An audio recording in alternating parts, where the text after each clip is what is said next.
सभी को नमस्कार। आज की सोशियोलॉजी की कक्षा में आपका फिर से स्वागत है। हमारा विषय चल रहा था भारतीय समाज के जनसांख्यिकीय संरचना, demographic structure of Indian society. इसके अंतर्गत हमने परिभाषा, जनसंख्या संबंधी सिद्धांत, ये इन दोनों को समझ लिया था। आज का हमारा विषय रहेगा जनसंख्या की संकल्पनाएं एवं संकेत। तो चलिए देखते हैं इसमें क्या है। तो आज की हमारी महत्वपूर्ण संकल्पनाएं हैं, इनके ऊपर एक एक मार्क्स के क्वेश्चन आपके एग्जाम्स में आते हैं। ये हमें सारी संकल्पनाएं अच्छे से पता होनी चाहिए। तो इसके बारे में आज हम चर्चा करते हैं, देखते हैं क्या है इसके अंतर्गत। पहला हमारा बिंदु आता है जन्म दर और मृत्यु दर। तो इनको समझाने से पहले मैं आपको एक छोटी सी बात बता देना चाहता हूं कि किसी भी प्रकार के रेट या किसी प्रकार के रेशियो को निकालने के लिए सबसे पहले कुछ स्टैंडर्ड्स बनाए जाते हैं। यहाँ पर स्टैंडर्ड जो बनाए जाते हैं वो किसी एक क्षेत्र को निर्धारित करके, एक क्षेत्र निर्धारित किया जाता है, एक समय निर्धारित किया जाता है और एक संख्या निर्धारित की जाती है। जैसे किसी क्षेत्र के लिए, किसी एक वर्ष के लिए किसी हजार की संख्या के ऊपर किसी प्रकार के आंकड़ों को प्रस्तुत करके ये रेट या अनुपात बनाया जाता है। अब जैसे सबसे पहले हम इसको समझेंगे जन्म दर, यानी कि बर्थ रेट। बर्थ रेट क्या होता है कि किसी एक क्षेत्र के अंतर्गत आने वाले हजार लोगों की संख्या के ऊपर कितने बच्चे पैदा हुए, उन बच्चों की संख्या को हम कहते हैं जन्म दर। दूसरा आता है मृत्यु दर। उसी तरीके से हजार लोगों की, किसी एक क्षेत्र के अंतर्गत हजार लोगों के ऊपर कितने लोगों की मृत्यु हुई, उसको हम कहते हैं मृत्यु दर। तो जन्म दर और मृत्यु दर, मान लेते हैं हजार लोगों में से 10 लोग, हजार लोगों के ऊपर 10 बच्चे पैदा हुए तो वो हो जाती है 10/1000।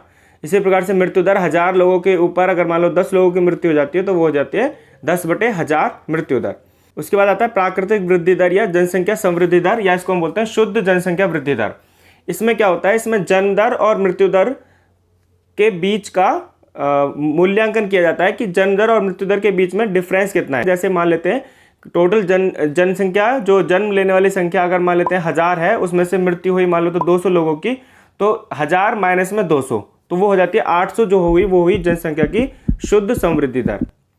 इसके बाद आते हैं प्रतिस्थापन स्तर। इसको सैचुरेशन पॉइंट भी बोला जाता है। सैचुरेशन पॉइंट को हम ऐसे समझेंगे कि जब जन्म दर और मृत्यु दर, किसी एक क्षेत्र की ये दोनों दरें जो है वो समान हो जाती हैं, तो उस स्थान पर क्या होता है, जनसंख्या ना बढ़ती है और ना घटती है। इसको थोड़ा और ऐसे समझ सकते हैं कि जैसे किसी एक स्थान पे ऊपर अगर हम देखा जाए कि कुछ वृद्धों की संख्या, यानी वृद्ध जो है उनकी मृत्यु हो जाती है और उतने ही नए बच्चे जन्म ले लेते हैं, तो कुल मिलाकर वहाँ उस क्षेत्र की जो जनसंख्या होती है वो उतनी ही समान बनी रहती है। तो इसको हम बोलते हैं प्रतिस्थापन स्तर। भारत में कुछ स्टेट्स के अंतर्गत प्रतिस्थापन स्तर जो है वो स्थापित हो चुका है, जैसे कि केरल, तमिलनाडु, महाराष्ट्र, सिक्किम, ठीक है। इन क्षेत्रों में आज प्रतिस्थापन स्तर की स्थिति पहुंच चुकी है। यहाँ पे इसका मतलब ये हुआ कि यहाँ पर जन्म दर बहुत अधिक नहीं है। प्रजनन दर हम बोलते हैं कि जैसे बच्चे पैदा कर सकने की जो आयु होती है किसी भी स्त्री की, वो 15 वर्ष से लेकर के 49 वर्ष के करीब होती है। तो इन स्त्रियों की एक इकाई के पीछे जीवित जन्मे बच्चों की संख्या को हम मानते हैं उसकी प्रजनन दर। 1000 संख्या की 15 वर्ष से लेकर के 49 वर्ष तक की आयु की जो स्त्रियां होती हैं वो कितने बच्चों को पैदा करती हैं, उसको हम कहते हैं प्रजनन दर।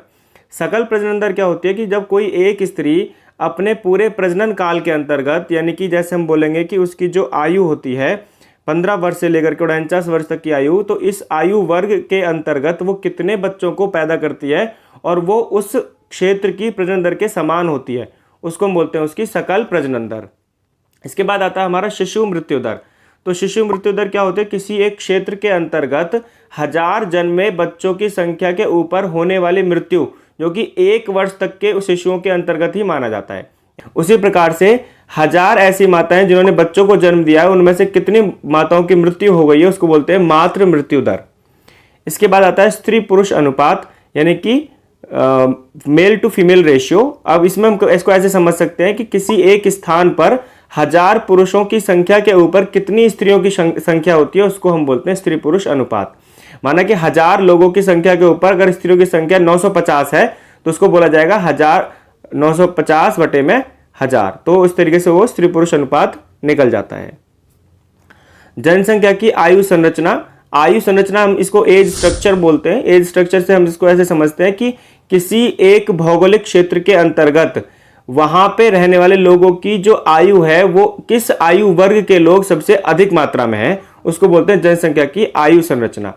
इसको ऐसे समझेंगे कि जैसे अगर हम मुख्य रूप से आयु को 3 मुख्य भागों में बांट सकते हैं कि एक हो गए बाल्यकाल, यानी कि 0 से लेकर के 15 ईयर्स तक की एज के बच्चे, उसके बाद में 16 वर्ष से लेकर के 60 ईयर्स के तक के लोग, और उसके बाद 60 से अबव जितने होते हैं, 60 से ऊपर वाले जो लोग होते हैं। तो ये जो बीच का जो एक वर्ग होता है, इसको हम कार्यशील वर्ग कहते हैं, क्योंकि ये कार्य करने में लगा होता है और ये प्रोडक्टिव वर्क करता है। इसके अगर हम बदले में देखेंगे तो जो कि 15 वर्ष तक की आयु के जो बच्चे होते हैं या 60 से ऊपर के वर्ग के जो लोग होते हैं, उनको अधिकतर हम पराश्रित लोगों के अंतर्गत उनकी काउंटिंग करते हैं। तो पराश्रितता अनुपात उन्हीं के आधार पर काउंट होता है।